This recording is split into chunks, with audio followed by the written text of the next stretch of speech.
Okay, we're up again. Good afternoon. This is our bi-weekly installment of Local 865, something positive to talk about in East Tennessee. We're back at the Downey House. I'm Toby Downey. I pastor Wholesome Baptist Church real quick. And this is my counterpart, my cohort, and my partner in crime. Hey, Dr. Bruce, Dr. of Acupuncture and Chinese Medicine in Dandridge, Tennessee. It worked out pretty good last time that we met that I got to ask Bruce a bunch of questions because usually when he's treating me, he is the inquisitor. So this kind of works out and balances out our life. That now I get to be the inquisitor, and when he is provoked, this fellow next to me is a vast source of and wealth of wisdom. He deals with people all the time, as do I. I mean, we're both. A lot of people think that he's in the medicine business. I'm in the preaching business, but in reality, we are both in the people business. Yeah. It is hands-on more for him. It's more me just being involved with people's circles and being in their homes and loving on them, being aware of their problems, being aware of their hindrances, and being aware of their blessings. And we have kind of been already in conversation before we ever decided. We kind of went another way. We were actually going to talk about the medical problems of stress, but Bruce hit a nail on the head a while ago whenever he brought up one of my main sources of stress. So we're going to go directly at that animal, and it is the animal of forgiveness and how the human being, as our nature is, we have a proclivity to hang on to these little bitty animals, these little bitty demons called grudges.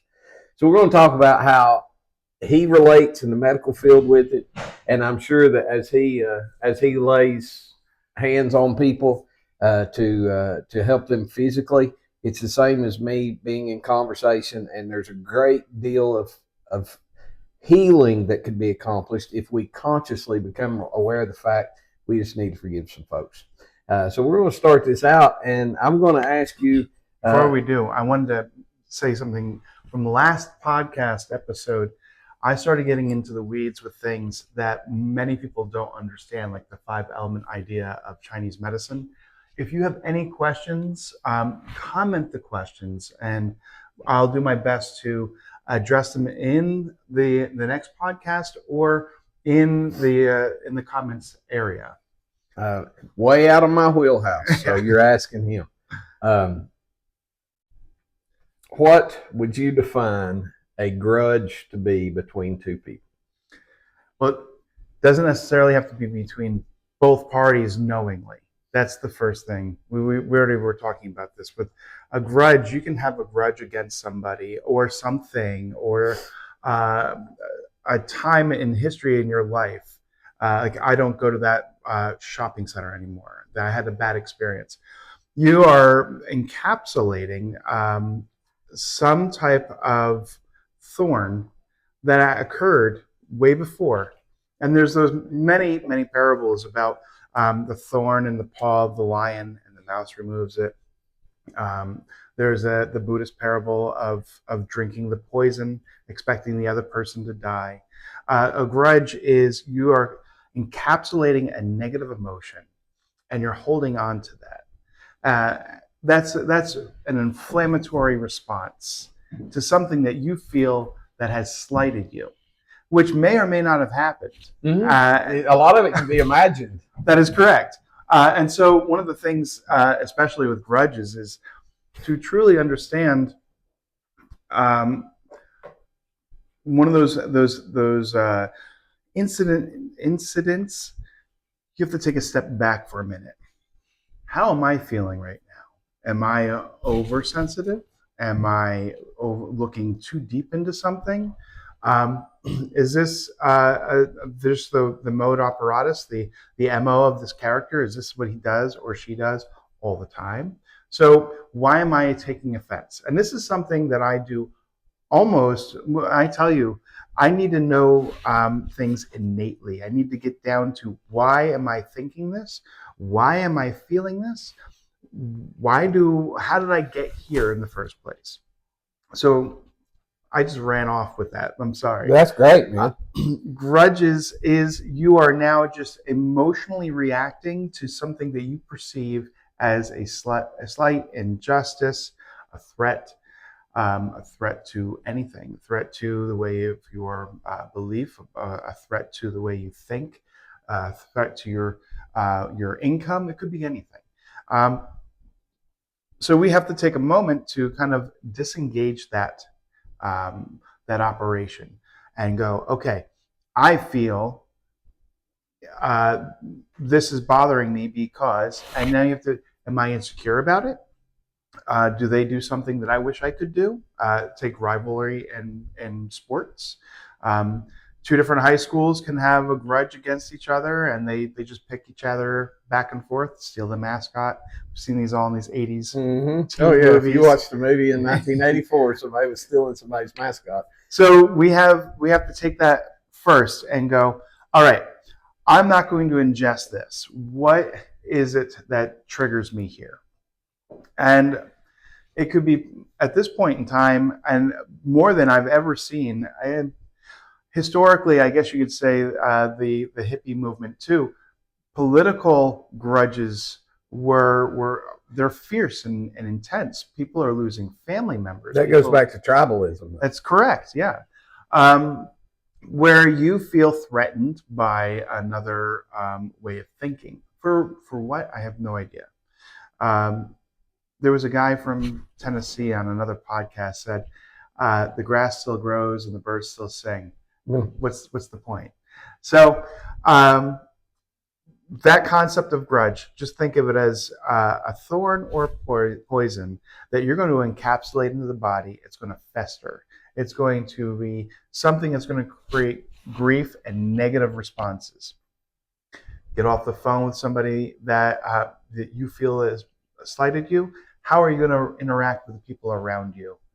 And that's something you have to take time and think about. Well, let me ask this crazy question.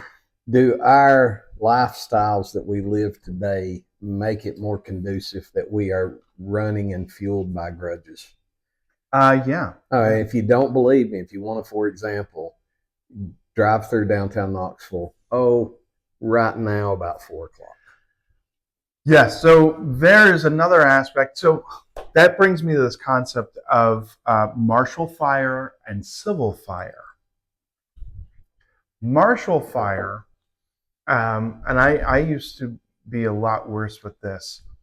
It's a fierce fire that explodes, and then everything settles back down. So it runs hot, it runs fiery, and then it destroys everything in the room, and then it's calm again. There's no control. Civil fire is a tempered fire where you can cook with, you can build with, you can use that. When you have that road rage at that people cut you off, that is a martial fire most of the time. There's a seething that occurs. But it's getting to the point where people are taking that home. Oh, we're living with that. It's the height and fight or flight trigger. Right.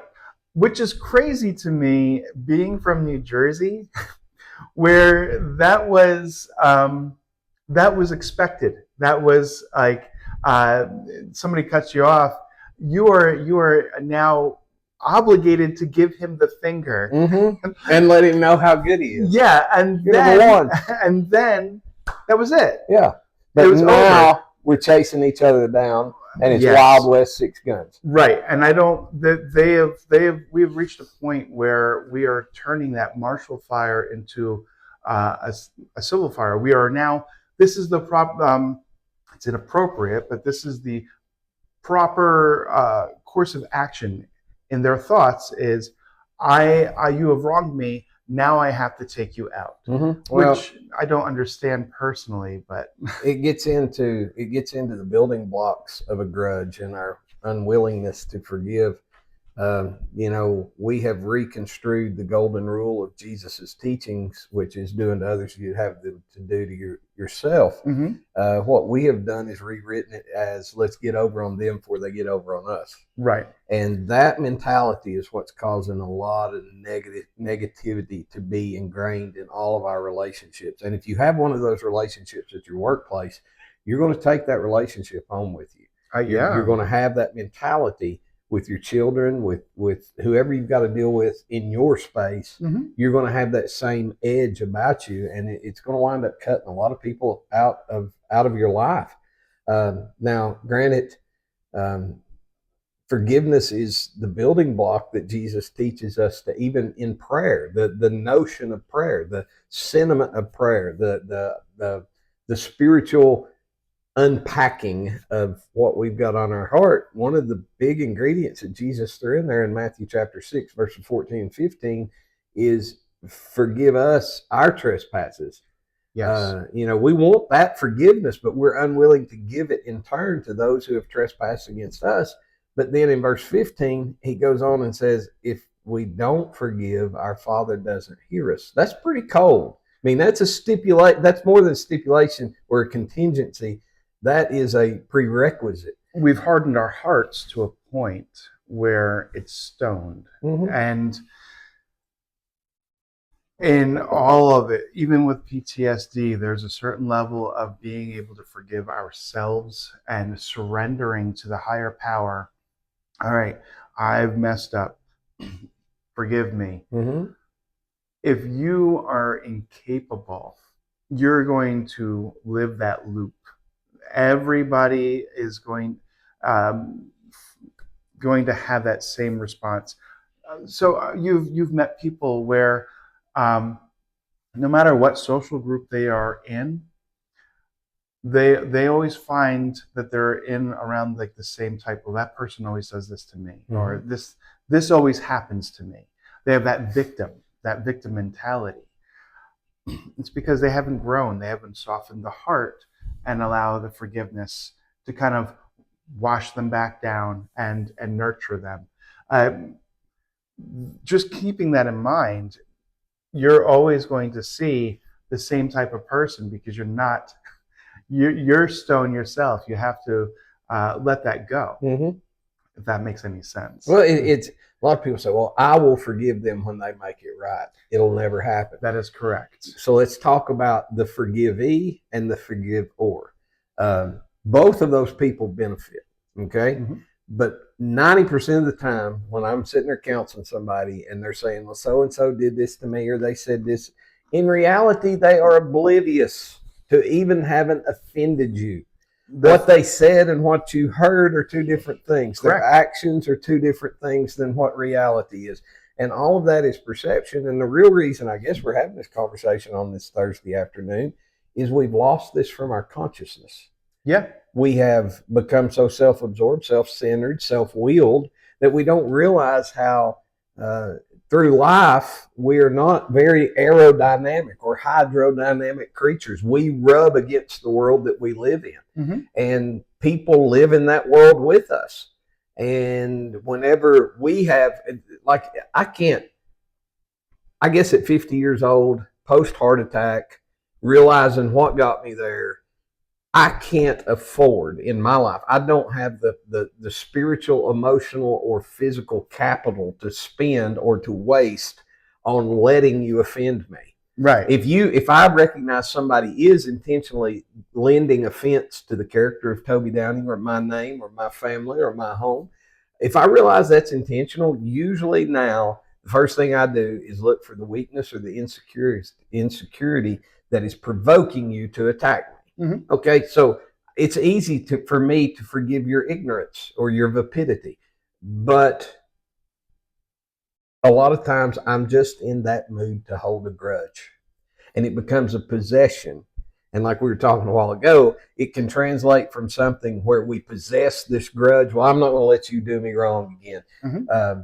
It can then turn into, that obsession to possession where it's consuming me. And the way I would define a grudge, you did an excellent job, so I'll put it in more East Tennessee vernacular. A grudge is a fire that consumes the one who holds it.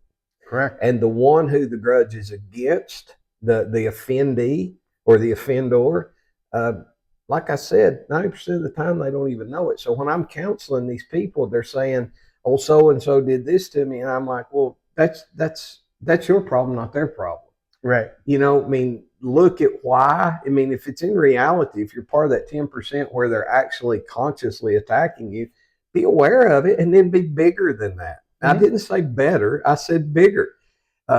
Minister to their infirmity, minister to their weakness, their insecurity. I'm not saying placate them, but I'm also saying, you know, it's you that's having to pay with capital. It's not them. They're oblivious um, to the whole friction of the matter. So there's one that's oblivious, and then there's one that's consumed. It's up to us as individuals to make a decision which we're going to be. And some of the things that provokes us to hold on to that grudge and just be mad, I could say to you, your shirt is a little loud, and you could say to me, my shirt is a little plain. Well, I know you have hearing problems, so I wanted to be as yeah, loud as that's possible. loud. You know, I can hear your shirt better than I can hear your voice because I don't have my hearing aids in. But there's an element of my righteousness that gets written into this. I'm better than you. Mm-hmm. That mentality is so weak and so devil fed, devil led, and you're the one that bleeds out because of that. You cannot vindicate nor justify yourself to say I'm better. And that's one of my big qualms. I think this is our third podcast in 3 weekends in a row that I've addressed this. Some of my least favorite people to be around are the hyper religious because they are offended by everything that everybody does. Yeah. And there is no help, no lending. There's no Samaritans. There's no good Samaritan crawl down in the ditch with me. They hold a grudge now, and I think it's really it's a self-righteousness. Oh, yeah. And it tells of our own insecurity. So all these people, and there's some people, I've wrote it down in the notes, I know individuals who need the drama of being offended. Right. Yeah. If I gave the example of the interstate at 4:00 in downtown Knoxville, I'll give this example to this. Facebook. Yes. That's why I'm no longer on it. There's this righteous indignation of how dare you, sir? Yeah. Why? I don't. Where is this going to lead? Is this going to improve relationships? Is this going to? Are we having good communication? How are we going to mend this fence? So we need to understand. As soon as you start feeling that, you have to, why am I here? What is this? Why do I feel this? Why am I thinking like this? How did I get myself into this position where I feel this way? And then from there, okay, this is what's really affecting me. This is why this is bothering me because my uncle used to do that or my cousin used to do that. Now we have like a root, and we always have to treat the root to make the branches healthy. So in Chinese medicine, we have roots and branches. Root is the spirit or the essence of the problem, and the branch is the symptom. So that's why it's Roots of Wellness. Where we are here, then we have that communication with somebody. Listen, I don't know if you're aware, but the way you did this or what you've done, I took offense to, and I know why, but I want you to just let you know. It could be as simple as that. I'm working on it for me, but I just want to know if I seem a little rough around the edges, it's because I'm dealing with this. That's great communication. Mm-hmm. If the person did it on purpose, it can be a completely different communication. Mm-hmm. And or you just learn how to limit that environment or that situation.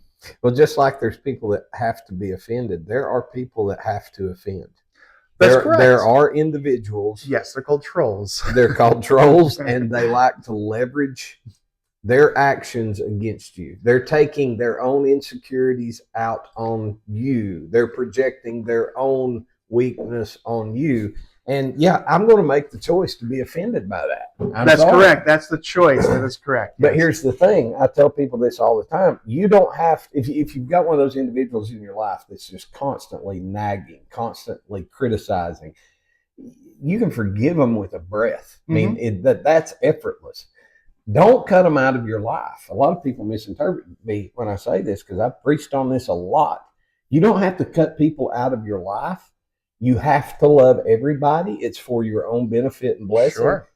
But some people are better loved from afar. That's good fences make good neighbors. Good fences make good neighbors. And if you build a big enough far between you, you can love them from the other side of the far. Don't let them constantly. I mean, we become ourselves to blame whenever we allow those individuals to constantly drag us down, that negative energy to be projected on us. Listen, we ourselves are both the projector and the screen in this movie of life, and we get to choose what goes on our screen, and we get to also choose what we project. And if we've got people that are trying to throw something up on our screen that's always negative, always bringing us down, we don't have to live with that. So forgive that person and move on. Don't cut them out. Don't write them off. But set that boundary. Say you can't do this to me anymore. You can't hold this as an ace in the hole against me. You can't treat me this way, because that's going to bring our positivity into their negativity. And so here's, from my perspective with that, as a child, sticks and stones would break my bones. You've heard this. We don't have that anymore. Names will never hurt me. That little rhyme used to be huge. I had 3 younger brothers. So sticks and stones may break my bones, but names will never hurt me. You get to an age where you grow out of the whole concept of being offended by being called like Bruce the Goose or hey, Bruce Springsteen. They used to be, that's not my name. They used to be like inflammatory for no reason whatsoever. But you grow out of that. When you identify why this is a trigger for you, why you feel so repulsed by the action or the vision of this person, and when you learn what that is, it gives you a moment to heal and to grow out of that. So when you are in that presence, your tolerance builds up. You are at a point where I understand this is who you are. You may not grow any further than this. And I have learned this. I'm hitting my microphone. As when I was younger, I always questioned, why do I have to respect my elders? What is it? What if they're all just really dumb? Like, how, if they make bad decisions, they put themselves in really bad scenarios, what is it that I am respecting here? And I had this conversation with my mother, and I'm now considered into that group of getting to be the elder. And I'm on the other side of that fence, like, yeah, there's a lot of guys my age that make really poor decisions. Because we didn't pay attention to the decisions they made. Yeah. So there's this concept of we need to take a moment and just reflect. There's not enough of that. We're not taking that time. We're not spending that time in that meditation of understanding, why am I feeling this? And that process could take days, it could take weeks, it could take years. In that time, you will have to identify, but you're going to still probably have some type of relationship with that other person. That other person might be the same as he was. He could be 60, but he still acts like he's in high school, cracking the same jokes, doing the same pranks. Just it could like he was irritating in high school. He's irritating at 60. There's no change. So you're going to have to take it upon yourself to make those changes in you. And that's going to help improve the situation. That person, that's the way they act. I know now that I am not going to get caught in that net. So, but if you are caught in that net and you are holding a grudge, What you don't realize is you're muddying your own water. That is correct. You've got to drink it. You can make the choice to say, "Hey, I don't need this in my life. I forgive you," and then turn around and do a 180 away from them, and if be there if they need you, but don't be there if they need you as a doormat. Right. Right. So that's another thing of self-respect, of understanding where those boundaries are, like the doormat concept. Hey, I know you have a lot going on, but I don't feel qualified to help you in this situation. I don't have the tool set. And I say this a lot of times to Jessica. People will have problems, and I don't feel you're qualified enough for these. I'm not qualified enough. I would imagine you're not qualified enough. We have to have proper boundaries so they can get the help they need to move forward. But yes, grudges are a stain on the soul. And when we ask for forgiveness, we are washing ourselves from that. And we are given the ability and the opportunity to grow and forgive others. And that's probably one of the easiest ways of conveying that is we need to self-reflect, surrender to the situation. Okay, deep breath. I now know what I am feeling and why. What are my transgressions? And then now we're going to address this the best way. We're not going to just put a Band-Aid over it. And by doing so, it's just going to fester. Mm-hmm. We want to make sure that we cleanse this wound. Communication, identification of what we're doing, to maybe we're doing something that's spurring it on in them. Mm-hmm. And they don't even know. Yeah. They have no idea. Well, the first thing I got to do is go to the Lord for strength. Yes. Because I have chronic little man syndrome. I even preached on this Sunday night where Paul was talking about, though I speak with tongues of angels, so what?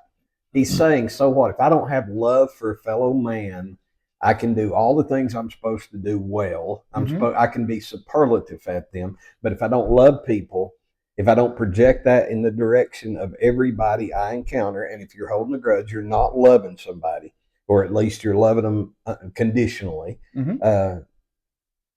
Then he gets down there and he says, love is not provoked. How many relationships have we lost in our life because we wouldn't let a little grudge go? That's right. And a lot of times it's me that's projecting it on them, like you said, but I'll put a little more color to that picture. It's not that I go out of my way to offend people, but I've come to a point in my life where I won't compromise to appease you. And that is so, in this little congenial world that we live in today, this soft edge world, this sandpaper smooth world that we live in today, if you stand for something, write it down. 100% of the time, you're going to offend somebody. That is correct. And you got to be prepared to do that in love. We also have to naturally, we're tribal. We are good in small groups, families, and communities. But difference of opinion, difference of thought. If what I feel, believe, and think is offending you, that is on you. I'm not forcing anything. I'm not pushing an agenda. Like, hey, this is my bubble. This is my community. This is what I like to see. So I can be very abrasive by nature. No. I was in the Food City, and they had a Diet Coke with a thing, a little paper on it of if your cashier doesn't ask you to donate for the Diabetes Foundation, you get this free Diet Coke. And I'm like, what are you guys doing? How does this make any sense? Because it's Diet Coke? Like, why is it not a bag of peanuts, or maybe a bag of apples? It's going to be something that promotes diabetes, but then you find out that the American Cancer Foundation and the Diabetes Foundation are getting funded by Coca-Cola. Yeah. Oh, maybe I'm in the wrong here because how is this working? But this is that whole cycle of I could have sounded like a real jerk, Mm-hmm. but I just did not understand why are we like trying to get money for a diabetes foundation, but also promoting diabetes. That doesn't make sense to me. It's the way society's set up now. Yes, but this is me bringing it to their attention. It's not like they're going to change anything. No. It was me just creating that fire. The offense fell out of the sky. The Marshall fire of like, what are we doing here? Like, does anybody see this?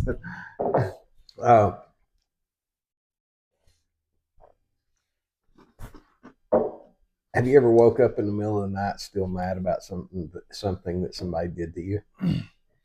A few times. Yeah. Yeah. Before the heart attack, that was a chronic element of my sleep. And we talked about sleep last week. Go find that archived. I know that on Facebook it only lasts 30 days. So it's on YouTube. Follow the channel for that. Yep. Definitely like, share, and follow everything that we do. We appreciate it a great deal. Kind of close up and put this in a nutshell, because I know some great spiritual warriors. Let me cast this in two lights. I know some great spiritual warriors who have fluttered out of their faith because they let a fleshly grudge burn them down. And I have walked on the cusp of almost being that person many, many times. But I also know some people who are great examples of how to forgive. I know people that have been walked on. I think about my dad oftentimes in this subject matter, because my dad was a very offensive man. He stood where he stood. You either loved him or you hated him. That was your choice. He just lived life, period. But he was also very offended by some things. And in the latter years of his life, I watched it consume him. And yet, in the end, he was able to forgive some folks. And he never quit loving them in the first place. But I think a lot of the problems that he had was he was projecting some of his own failures, his own faults, sure, his own weaknesses. But the example that he went to, and the example that these great forgivers, I mean, that's how many times is there a hall of fame for forgiveness? No, but there should be. There should be, because there are some people that can just take it like water off a duck's back. Mm-hmm. But those people, they have one commonality in my eyes. They follow a great example. And I'll ask you this question. I know you know the answer. What was the last physical action that Jesus did while alive in this life? He asked for forgiveness, for we do not know. Yeah. I would have been offended if you would have nailed me to a cross and whipped my body and placed a crown of thorns on my head. I'm sorry. I would have went to my Heavenly Father. I've been like, Daddy, we got to get even. We got to re-roll the dice here. But he said, forgive them, us. So if he can do that, can we not forgive each other? We should be. We should be on, and we don't need to make a big spectacle of it. There doesn't need to be groveling and actions. I believe actions are more powerful than words. But when you make it more about you in your action of forgiving, or vice versa, you make somebody walk over coals for your forgiveness. You didn't really forgive them. No. You are just... You got even. Yeah. And I've heard this before, and I'm still trying to work it out in my brain.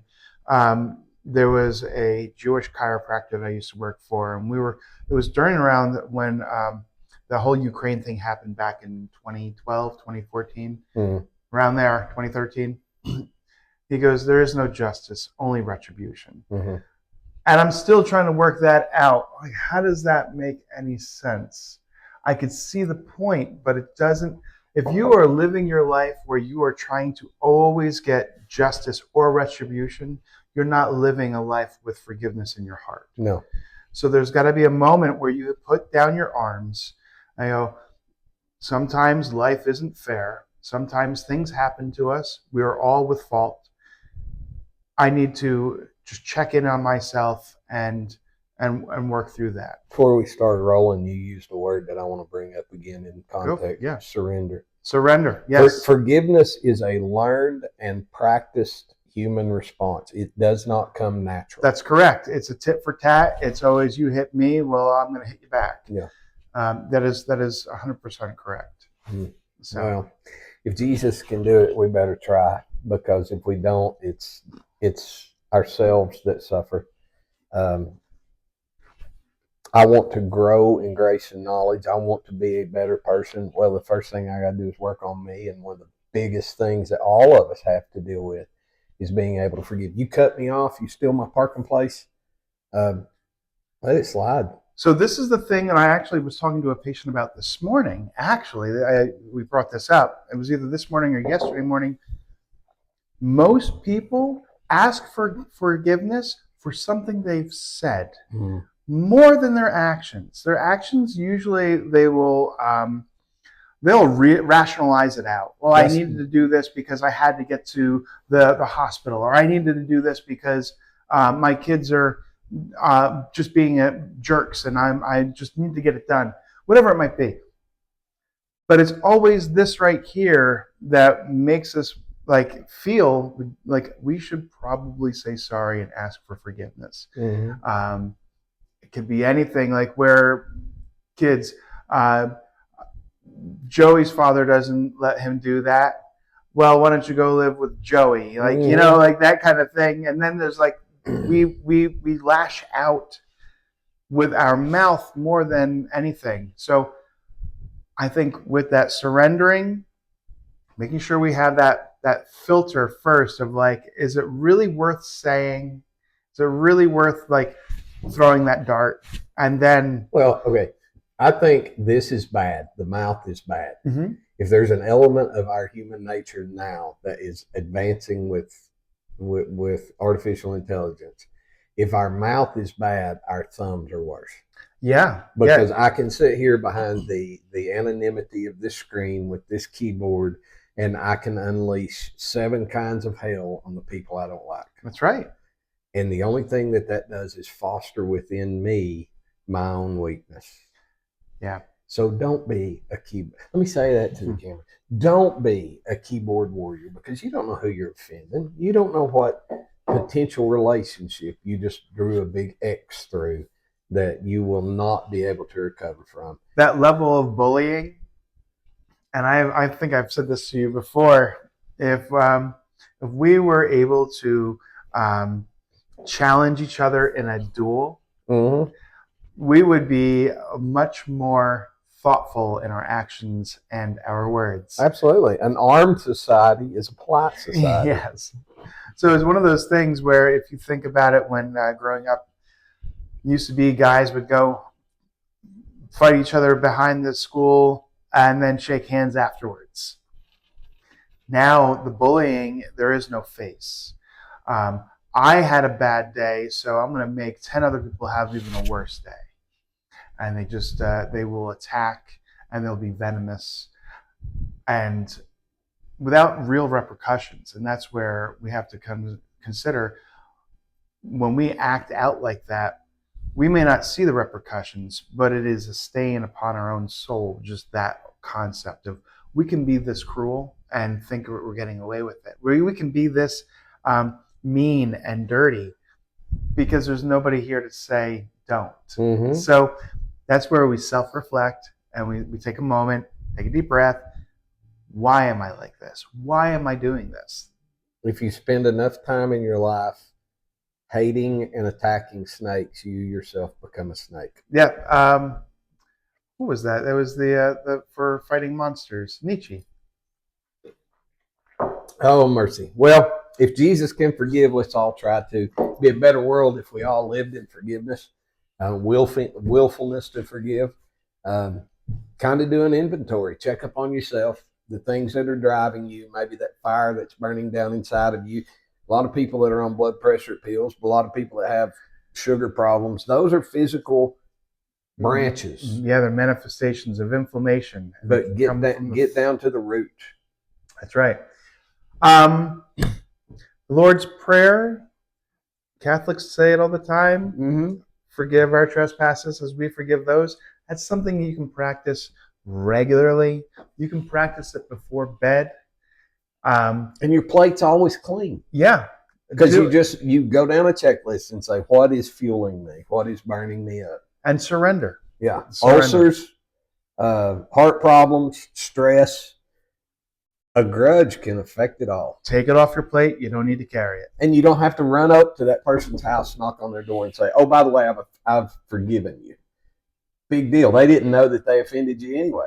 Just you personally put in the work of forgiveness. You personally go to the Lord and say, help me to do this because I'm tired of it dictating and fostering negativity in my life. I want to replace that with your positivity. I want to be if I can't love this unlovable person that's offended me, let me be separate from that so I can love this person that needs to be loved. And because you're really shrinking your circle if you're holding just a little bitty grudge. Yeah, you become such a bitter person that only one or two people will deal with you because of some type of well, she is my mother. Well, he is my father. Knowing that it's almost a burden upon them to have to go into that lion's den and deal with that curmudgeon, that person who is just shriveled with such resentment and anger towards the world. Well, I'm going to be selfish here because this week our viewer question that we'll close with is my own. Oh, okay. Who is the hardest person to forgive in your life? Me personally or you? Yeah, I was going to say it's always myself because I know better. Yeah. And just because you know better doesn't mean you have figured it out yet. You know better, but you have to figure out, why did I respond that way? What is it? It's a God complex also, because if the Lord can do what he did to forgive us, and yet I can't forgive myself, that's just me. That's me putting the burden back on his shoulders, and he don't want that to happen. So we've got to learn. Yeah, we mess up. I'm very good at it. Matter of fact, if there's anything I'm accomplished in, it is messing up. But when I learn to forgive myself, there's a great deal of forgiveness that enters in, and that way I have that capital to spend on other people in forgiveness. Yeah. No man's without fault. Again, we are messy creatures. Sometimes we act out of passion, out of emotion. We act out of stupidity. There's plenty of reasons. So if we take the time to focusing on God and acting in a more loving way, we can really reduce a lot of our problems. just a little bit. We can just take that into consideration as I'm going to harness myself. I'm going to restrain this, and I will deal with it when I have time where I can reflect on it and go, okay, what am I not seeing? What is it? Because if you let those hooks get in, then everybody has access to you. And it's a breach in the wall. And there are people, believe it or not, that are out there that want to exploit that breach. Correct. Yeah, I've met them. If you give them allowance, we work with them every day, if we was to be honest. Yeah. If we were to give them allowance of that, they would own our life. Yeah. And that, if forgiveness is a key to anything, it's not to lock something out, but it's to open the door and let grace take it out of our lives. And sometimes those people that are so offensive, they're hurting. Yeah. I do have to say my wife is much better at forgiveness than I am. But I think it's also a protector-provider mentality that comes out of that person sets fires. We're not going to bring that person into this area. Yeah. We can deal with them over there where it's clear, but we won't put them over here. Does that make sense? Yeah. So there has to be a point where all right, so maybe they set fires 10 years ago. Let's reevaluate the situation. Are they a different person? Are they doing something different with their life? Yes. All right. Let's introduce and see what happens. No. All right. We'll go to them and we'll spend time over there in the clearing, but we're not going to put them over here next to all the kindling. But that's I think more of a male trait. The protective mechanism. Yeah, we're like, okay, we need to make sure that we foam everything so nobody gets hurt if they fall. But people need to fall. They need to bump and figure it out, because if you don't have those experiences, you're not going to be able to learn how to love even at a deeper level. Prodigal son. So if I would have been the father, I would have been offended. The older brother was offended. All right. So yes. if you learned anything, I hope that you enjoyed it. I hope that maybe you're dealing with this. The old saying is, revenge is a dish best served cold with potato chips. That is a lie. Get big, get over it, and learn to forgive, because the person that it's costing the most is you if you're the one holding on to the grudge. I love you. I love you. We love you. And most importantly, the Lord loves you. Thank you for tuning in. It's been a blessing to have you in our home again. And Bruce is, I've said this before and I get weepy, but Bruce is one of the best men I know, and I'm just thankful to count him as one of the best friends I have. I feel the same way, man. I love you, brother. Love you too. Same time, probably in 2 weeks. Probably in 2 weeks. Yeah, we're busy men. We'd like to do it more often, and we're going to be having guests soon too. Yeah, this is us really getting the flow, and then we'll have some people in. And it's your chance to get to know us a little bit. Yeah. All right, I'm going to hit the button. Be blessed.